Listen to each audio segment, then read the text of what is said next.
In our third year of engagement, Gina's confession to her ex-boyfriend hit the trending charts. This time, I didn't step in. I resigned from my high-level position at S Group, packed up the jewelry gifted by the Whites, and told Gina, "Let's call off the engagement." She gave me a mocking smile. "It's a strategic retreat." "Huh? Just so you know, I didn't attend the engagement, and I'll decide whether to go to the wedding. Anyway, you can endure anything for shares." As soon as I entered S Group, the chatter in the office abruptly halted. Battling a migraine from sleeplessness, I noticed subtle glances, a mix of sympathy and mockery. When I went into my office, whispers erupted from outside, and the voice of a new intern was especially disgruntled. "Gina's gone too far. To have a fiancé as great as Johnny, and yet?" Another rumor about Gina. For the past 3 years, every time Gina was caught in a scandal, she never responded. It was always up to me to handle the media. S Group had a dedicated team for public opinion, ensuring I was notified before things escalated. In those 3 years, I got used to online harassment and became immune to such looks. Online comments about me, "He's so in love." I rubbed my temples, shutting out all sound with a blank expression. Then, I nodded to the figure waiting near my desk. Today was the last day for wrapping up my tasks, marking the end of my career at S Group. Anna, after organizing the materials, didn't leave as usual. She's mixed race with deep blue eyes that fixed on me before suddenly speaking up. "Why resign? Even with all this, are you still going to marry her?" Anna had been my assistant for 3 years, but this was the first time she bluntly asked about my personal life. I tilted my head slightly, puzzled. Anna pointed at her phone. It was an interview video of my fiancée Gina with the rising star Oliver, fresh from wrapping up a project. The two were evidently close, teasing each other with ease. Gina's peach blossom eyes curved beautifully, a smile I hadn't seen since she rebelled at 18 to pursue acting. A reporter asked her first impression of Oliver. Gina tilted her head, lips curling up, lively, free. Oliver's face, bright yet tinged with a blush, bore a bashful yet brilliant smile.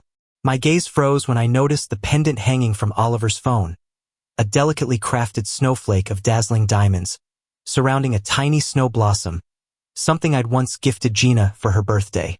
Then the reporter asked what kind of person Gina likes. Gina's expression darkened, her response seemingly disconnected. "I most despise those who conform and willingly become lapdogs." The reporter pressed on. "Sounds like the complete opposite of Mr. Oliver. They said you and Oliver went to the same high school. Is Oliver your type?" I knew the answer to that question. The next second, Gina admitted boldly, "Since I was 18. The screen flooded with pink comments from fans, eclipsing the duo's silhouettes.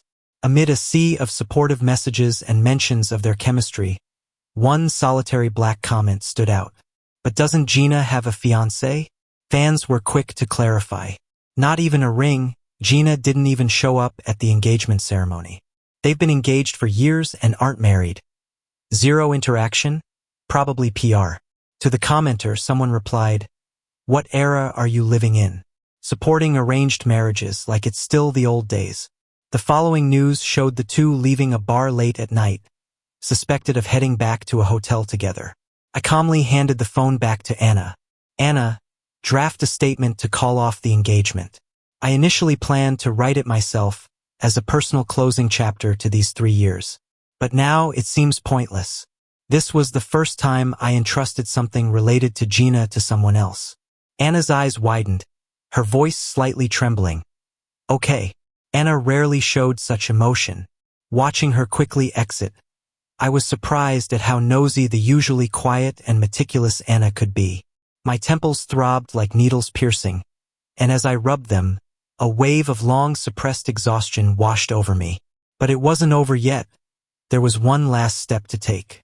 Gina's footsteps woke me up. Waiting too long on the couch, I had dozed off unconsciously. Gina approached, her face close enough that I could almost feel the flutter of her eyelashes.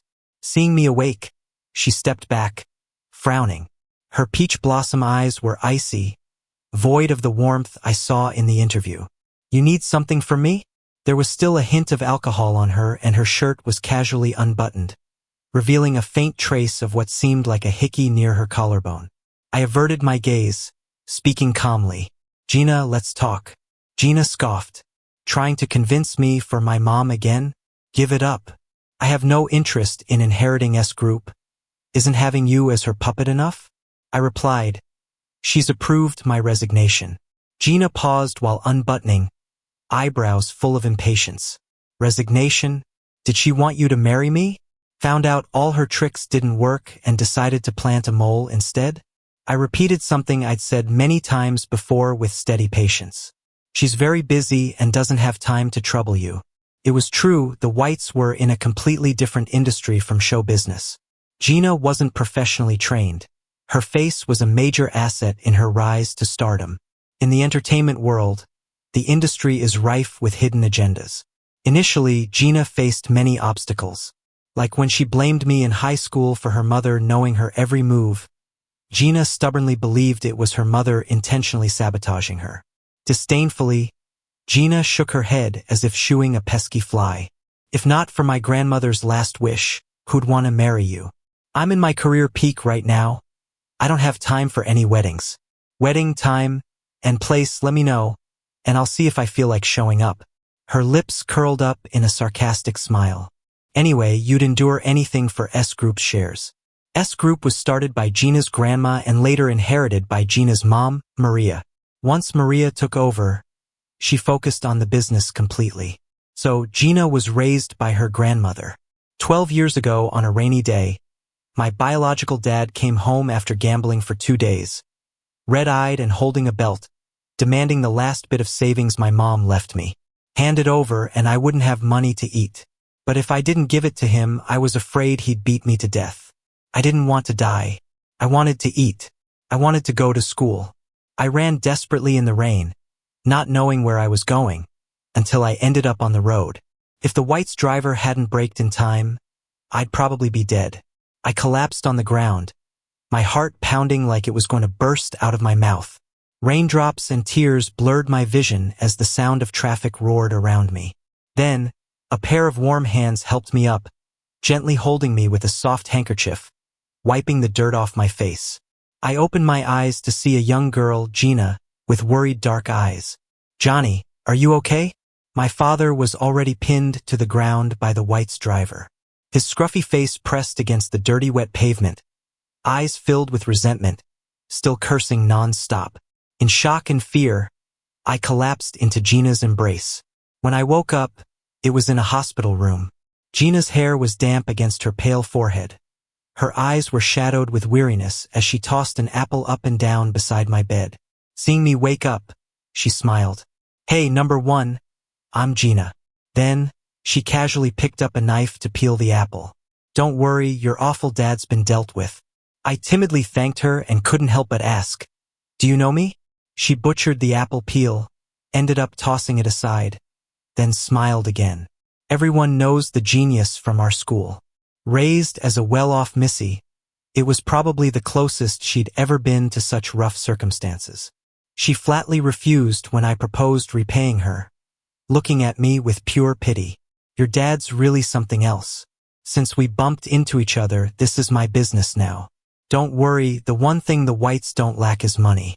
That night she went back and asked Maria to adopt me.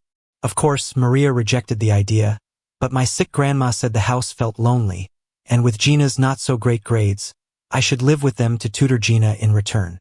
For the first 2 years, Gina treated me like a little brother, always bringing me strange snacks and shiny things she thought boys would like.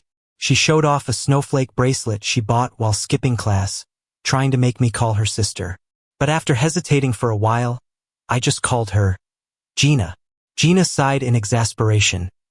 "Johnny, you're so stingy." Maria wasn't interested in me, caught up in power struggles within the company, so we barely saw each other. That is, until my competition trophies couldn't fit in a small room anymore. Her gaze became increasingly satisfied, and she began calling me to her study to test me, even hiring special coaches to prepare me for international competitions. Through college, I rotated through various departments at S Group. After getting engaged, Maria decided I'd join S Group's higher-ups as Gina's fiancé. Gina's relationship with her mom had always been rocky. Apart from their similar beauty, Gina was nothing like her, skipping class, getting into fights, dating. She had no interest in the business, declaring she wanted to pursue the entertainment industry with Oliver. During Gina's teenage years, their relationship worsened as she grew older. After another big fight, Maria shouted, "Why can't you be half as easy as Johnny?" Then slammed the door. Gina coldly watched as I awkwardly tried to console her, suddenly saying, "Are you her lapdog?" I was stunned. Gina continued, "Why do you blindly follow her orders? Learning whatever she wants you to, practicing day and night like a robot, just to bring home those trophies for her to flaunt. Do you have your own thoughts? Do you know what you like or enjoy? I'm the one who brought you back, yet you're siding with her." Her gaze grew icy. "Johnny, no matter what you do, she's never giving you the shares."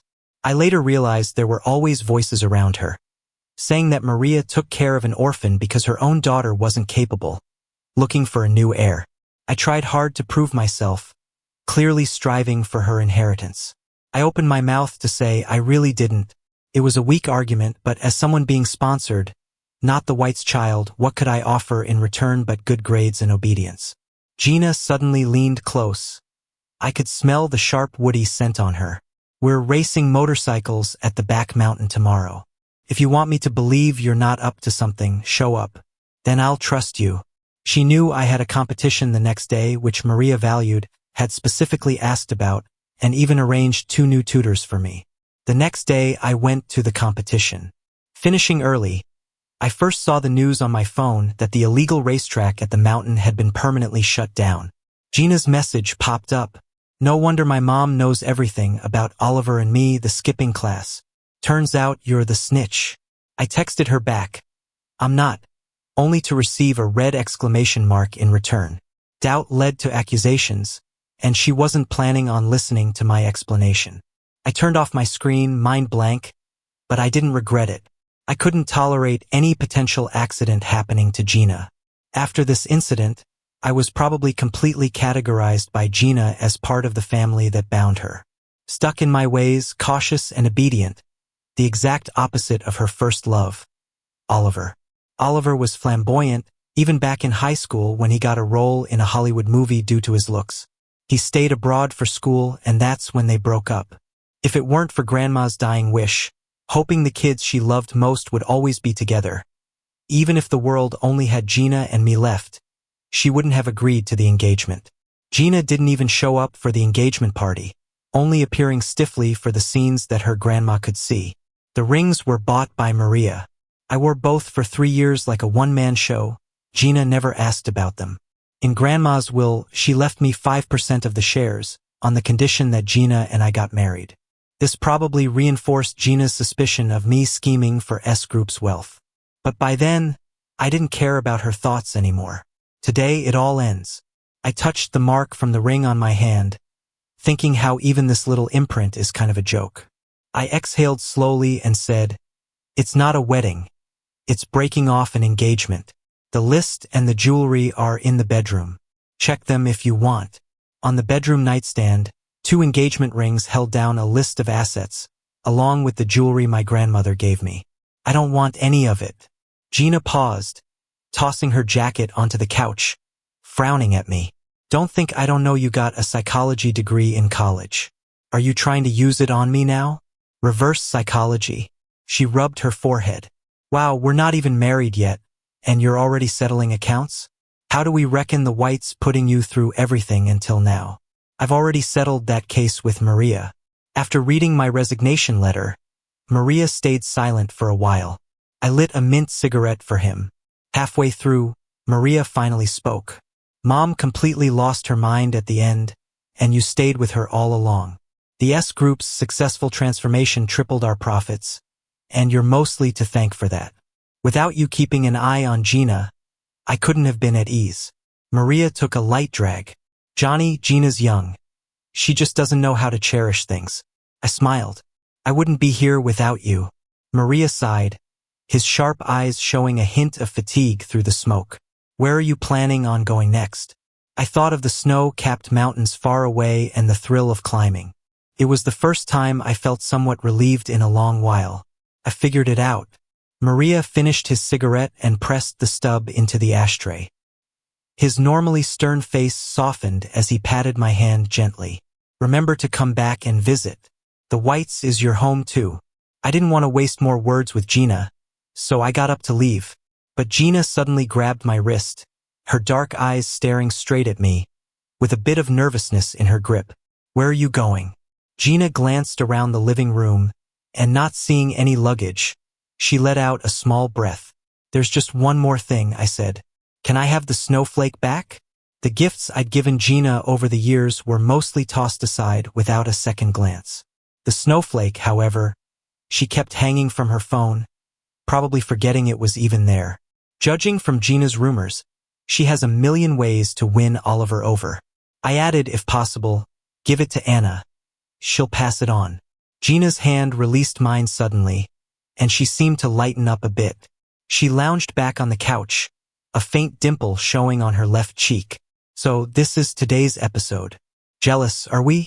It was just for the promo tour. I interrupted her. We have nothing to do with each other now. You don't owe me an explanation. Having said all I needed, I intended to leave without further entanglement. Gina's amused voice called out from behind, "Come back soon." I drank too much. I'll feel better with some of your porridge in the morning. I paused for a moment. When Gina was acting abroad, I flew out to take care of her after she drunkenly called complaining about a stomach ache, even after a month of non-stop work. The next day, sober, her first reaction upon seeing me was to coldly ask, "What are you doing here? Foolish, right?" I said, "Gina, goodbye." Gina lazily replied, "Make sure it's the millet pumpkin kind." I headed out straight for the airport, and 10 hours later, I was at the foot of the snow-capped mountain. After moving into a town motel, I turned off my phone and slept for a whole day and night. If not for the enthusiastic host waking me up for dinner, I might have kept on sleeping. Splashed some cold water on my face and looked in the mirror. My naturally cool demeanor and tired eyes made me feel like I could step onto a movie set for a somber drama. Gina once acted in an award-winning film that was a drama. She was hardworking, even shooting a scene with real sewer rats without a body double. Though she ended up showering countless times and clung to me for a week after. She barked at me not to overthink it, but I was genuinely happy, thinking we'd finally gotten closer. I patted my face, trying to shake off the thoughts.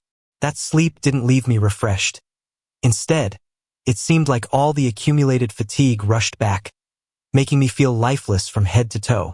I drifted downstairs in a daze, staring at the warm millet porridge on the table, catching a glimpse of a familiar figure out of the corner of my eye. "Anna?" I blurted out in surprise. The person turned around at the sound, revealing deep ocean blue eyes. Who else could it be but Anna? "What are you doing here? Something happen at the company?" Anna strode over and sat next to me. "I'm here for a month-long mountain expedition. Same as why I came." Suspicious, but I remembered Anna mentioned her passion for hiking in her Ivy League resume. She even led the hiking club. Before I left, I specifically asked Maria to promote Anna, so she should be super busy now. How does she have the time? Anna gently shook her head, moved the side dishes to the right of my porridge bowl. I resigned. I frowned. "You've been with me so long. Who dare trouble you? The board of those old fossils?" I tried to grab my phone, realizing I left it in my room. Anna lightly pressed my wrist. "No one's troubling me. It just doesn't hold any meaning anymore." I stopped prying, being considerate. "If you need help, let me know. I do have some connections." Anna had already peeled 2 shrimps and placed them on my plate. Her smile was gentle, her deep blue eyes shimmering. "I'll thank you in advance, Johnny." I popped a shrimp in my mouth, thinking to myself, what am I worried about? With Anna's face, she could easily become a model and never go hungry. But my hand shook, and I dropped the shrimp. Anna raised an eyebrow. "Do you think you're in any shape to handle a mountain climb? The difficulty isn't high. We'll be fine once the team plans the route." I waved it off, then knocked the chopsticks down too. Bending over to pick them up, I heard the distinct cracking of my spine. Looks like the toll work took on me was worse than I thought. Anna looked at me with concern. Johnny, the weather up in Maison Mountain is really unpredictable and it takes a lot of physical strength, she said. I know a bit about massage, so I can help you with some recovery training. She added, consider it an advance thank you for the recommendation. I didn't expect that after working for a few years, I'd end up like this, but reluctantly agreed. The boss passed by with a broom in hand, winking at me as he whispered, haven't seen you in a while. That crush finally came true, huh? Your girlfriend's pretty good looking. No wonder you were crying your eyes out holding that chunk of ice back then. Embarrassed, I replied, we're not. Anna seemed not to hear him and said, Johnny, should we start now? Anna's room was surprisingly right next to mine. As we sat around the campfire at night, I couldn't hold back the questions in my heart. Turning to stare at her serene expression, I searched for any hint of a hidden agenda. Anna, I haven't missed paying your salary these 3 years. Have I? Did you come all this way to hunt me down? Anna hesitated, then looked down at me, her blue eyes reflecting the flames. Johnny, do you remember the Rosai Snow Mountain? You are. She exhaled deeply and said, I'm the one you found. Rosai Snow Mountain is the most challenging climb in Country A. Legends say the mountain god guards the summit. The weather's brutal and constantly changing, and many climbers have died along the way. At that time, our team was halfway up when we heard someone from another team was lost in a snowstorm. Instead of continuing, I joined the search and was lucky enough to find her, nearly buried in snow. Surprised, I exclaimed, it was you. You don't know how heavy you were. I was worried we'd both get stuck before reuniting with the team. Anna acknowledged with a nod, focused solely on me. You promised to climb Rosai with me again. I remembered that in the raging wind, with snow everywhere, I dragged her heavy body, loud talking to stay encouraged. I said we had to survive because I wanted to see Gina again and reach Rosai's summit. Thinking of Gina, a heaviness settled in my chest. I forced a smile. I'm planning to go by the end of the year. If you're interested, you're welcome to join. This cleared up some of my questions, so I joked, no wonder you with your background came to work as my assistant. You're here to settle old scores. Anna nodded. I asked your team, and they said you never climbed again. Why? Climbing Rosai was my most impulsive decision after my grandmother passed.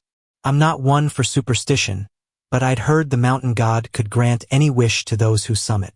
I wanted to wish for my grandmother to have a healthy, smooth next life. I stared at the campfire, admitting, back then, debt kept me grounded, couldn't afford anything going wrong. Things are different now. I'm alone, free to pursue what I want. Anna asked, why do you like climbing? I hesitated, maybe the drinks talking, and began to speak honestly before realizing it. During the climb, all you focus on is the climb itself. Once summiting, I feel tiny. My loves, my pains in the vast wilderness seem insignificant. It's like becoming part of the mountain. Playing with the beer bottle, I murmured, I love that feeling. Anna listened silently. Her gaze was almost too much to bear, so I changed the subject.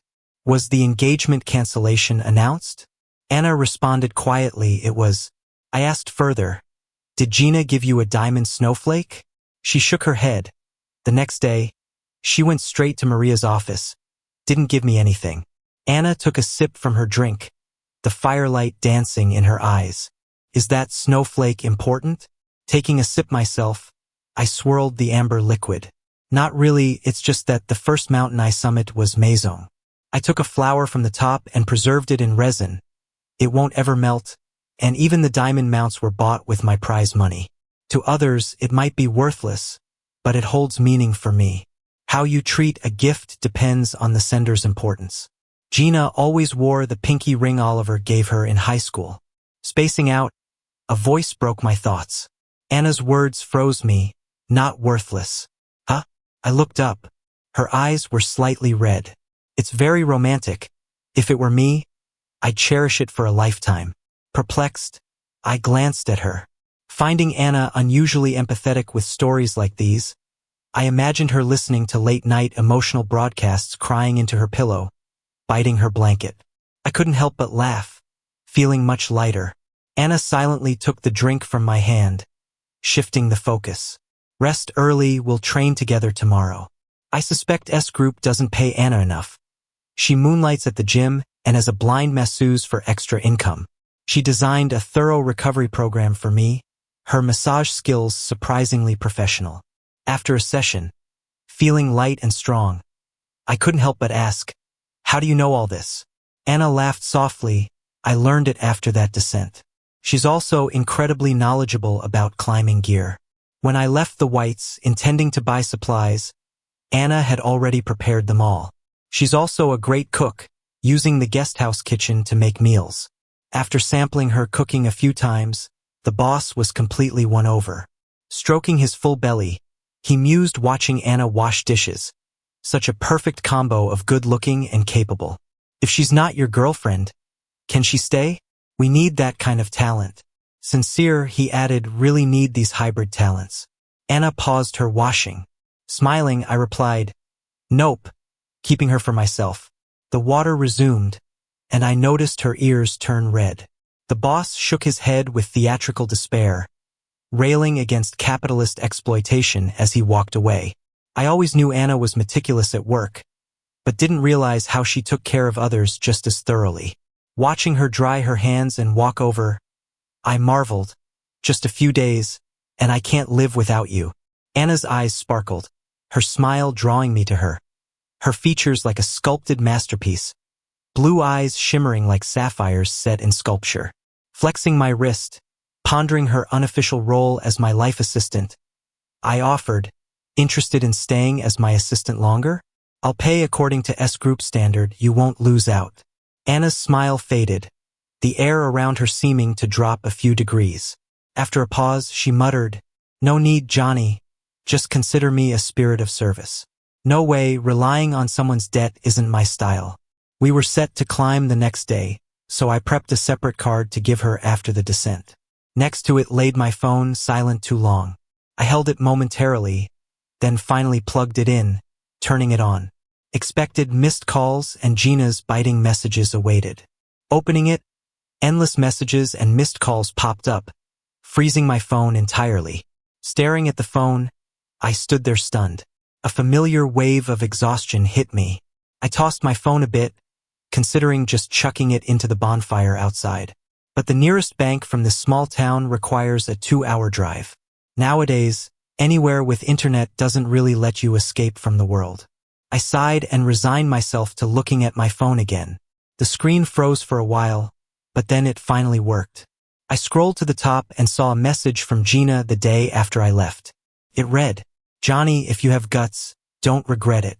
A few days later, she forwarded a news article. I clicked on it. It was a clarification video. Gina stared directly into the camera before the reporter could finish speaking. The part where I talked about my ideal type in a previous interview was just reenacting a scene from the show. Mr. Oliver and I are only collaborators. No private relationship whatsoever. Anyone spreading rumors, get ready to be sued. Her eyes were bloodshot, with a hint of unexplainable obsession. But the comments section was buzzing with excitement. Is Gina planning on officially pursuing Oliver after breaking up her engagement? Am I the only one noticing her wearing a ring? There was none during the engagement, but now she is. Seriously suspect she's engaged to Oliver already. About the Oliver speculations, Gina consistently replied, "No, the engagement isn't off." I rewound the video and saw she took off her usual pinky ring and was wearing an engagement ring. I closed the video with a blank expression and skimmed past a long series of messages. Aren't you going to fulfill Grandma's last wishes? Johnny, have you no conscience? The Whites raised you to be who you are and you just quit. The competitors are making moves, and S Group stock price has dropped. Are you being responsible here? I haven't agreed to breaking off the engagement, and I won't sign anything. Why did you let S Group release a statement so quickly? How could you just leave without a thing? Don't you have a sense of safety being alone? Did my mom tell you to keep an eye on me? Why won't you listen to her as well? Johnny, the snowflake you gave to Oliver was a mistake. I didn't give him your things. Johnny, I can't sleep. I'm drunk. Come get me. Johnny, my stomach hurts. If you don't come, I might just die of pain. The messages stopped 2 days ago. The last one said, "Johnny, why can't I find you anymore?" She called 78 times that night. I turned off the screen, feeling an indescribable headache. If it were years ago, if Gina needed me, I would ignore her sharp words and feel a joy I couldn't suppress. But now it just made me feel nauseous, like watching someone eat spoiled food. I looked at the shadowy snow-capped mountains outside and thought, maybe I should just throw my phone in the fire. But then, the screen lit up again with a message. "Open the door." There was a knock, urgent and angry. I bit my lip and reluctantly got up to open it. As soon as the door opened, a dark figure, cold from the wind and snow, hugged me tightly. Gina, with gritted teeth, whispered in my ear, "Johnny, you jerk. How can you just disappear? No one would tell me where you were. I thought you were dead." Her breath was icy on my ear, making me shiver. I broke free from her grip. "Miss Gina, we have no relationship now. Please have some self-respect." Her eyes seemed to burn with fire as she grabbed my wrist again. "No relationship? Was picking you up off the street no relationship? The Whites found evidence to have your biological father heavily sentenced, never to be released. Is this not a relationship? Your so-called breaking off documents, I didn't sign them, and I don't acknowledge the statement you posted. You own 5% of S Group stocks. I'm your fiancé. Doesn't that count?" "Enough."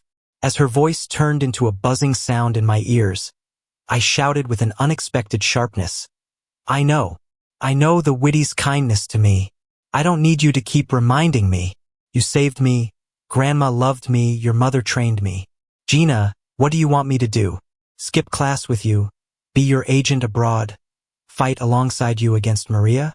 Maria has been battling with the board until a year ago. If the transformation had been unsuccessful, S Group would have faced bankruptcy, losing the hard-built legacy of both Grandma and Maria. Can you bear to see them squeezed into a small 40 SQM apartment, in debt? If I don't do anything perfectly, do you think Maria would turn a blind eye to your actions? Gina, while you were overseas performing, Grandma's Alzheimer's grew so severe that she could talk to a mirror all day long. She wasn't against you chasing dreams, but not everyone is living around you. Everyone's busy with their own lives. No one has time to be a roadblock for you. Gina watched me silently, then suddenly reached out to touch my face. I flinched as she did, spotting the cold droplets of water on her hands. Prideful Gina, usually with her head held high, now looked down at the water, murmuring, "I'm sorry." I couldn't even feel myself cry. It was like the exhaustion itself was speaking. Gina, yes, I reported the back mountain motorcycle track. I went to check it out overnight. There were no guardrails, no barriers, no emergency services, and the nearest hospital was 5 kilometers away. I couldn't bear the thought of you getting hurt. But aside from that, I have never monitored you. Gina whispered, "I believe you." Words I'd never heard from her before were now said too late. I replied, "Go home. I don't want stocks. I've earned every penny myself by working properly. If you think I still owe the Whites, carry it with you. Let's not contact each other anymore." Gina looked up sharply, her eyes reddened. She tried to hug me again. No. Startled by my fierce movement, my head knocked against the half-open door. Just then, Anna came down the stairs. She dashed over, swiftly slapping Gina's face. Anna steadied me, worry filling her eyes. "Johnny, are you okay?" Gina, bewildered, fell to the ground. Blood at her lip, she looked up, anger brewing in her eyes. "Is she your assistant?" "Johnny, did you leave me for her?" A wave of absurdity hit me, and I couldn't stop chuckling. I didn't even understand why I wasted my breath earlier. Gina's first reaction was always suspicion. She never trusted me. Maybe her friends' rumors influenced her initially, but ultimately, she chose to believe them. I stared at Gina. Those stormy eyes once held a personality of vivid tales, supporting me through sleepless nights and onto many stages. But if it requires years of effort, real forfeited interests, and hoarse shouting to gain so little trust from her, then I just don't want it anymore. She was once the light of my youth. Yet now I'd rather I had never met her. I said, "Yeah, I've been sneaking around with Anna all along. I'm calling off our engagement because I feel guilty." That's just the kind of person I am. You better set off fireworks and celebrate getting away from me. Anna stepped in front of me, her voice as cold as ice. Miss Gina, please stop harassing my boyfriend. Otherwise, I won't mind handling this my way. I looked at Anna, puzzled. She was really getting into character fast. Suddenly, the sound of police sirens filled the yard. The police arrived just in time to catch Gina lunging at Anna, yelling. The boss came running, out of breath, carrying a stick. Johnny, I'm here. As Gina was being taken away, she shouted at me, Johnny, I'm your fiancé. I scoffed, you didn't even show up at the engagement party. Gina's face turned pale, her lips trembling, unable to say anything. After calling Maria, she told me to let Gina cool her heels for a couple of days. She'd come to her senses. Turning around, I saw Anna kneeling by the bed, testing the water temperature with the back of her hand. She explained softly, your hands are freezing. Soaking your feet before bed will make you more comfortable. I did as suggested, watching her apply ointment to my forehead, then wring out a hot towel to wipe my face. Feeling a bit awkward, I quickly took the towel to clean myself. I'm not a kid, you don't need to be so considerate. Anna just hummed, a hint of a smile in her deep blue eyes. It's a boyfriend's privilege. I felt a bit embarrassed and apologized. Sorry, Anna, for dragging you into all this mess. Anna shook her head. Even if it's fake, I'm honored. I secretly decided to double her pay this month and add a little for emotional damages. Jokingly, I said, you act so well. Maybe you should pursue a career in the entertainment industry. It's got to be better than being my assistant.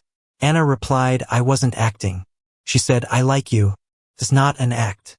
And with that, she casually dropped a bombshell and walked out, leaving me stunned with my mouth half open on the edge of the bed.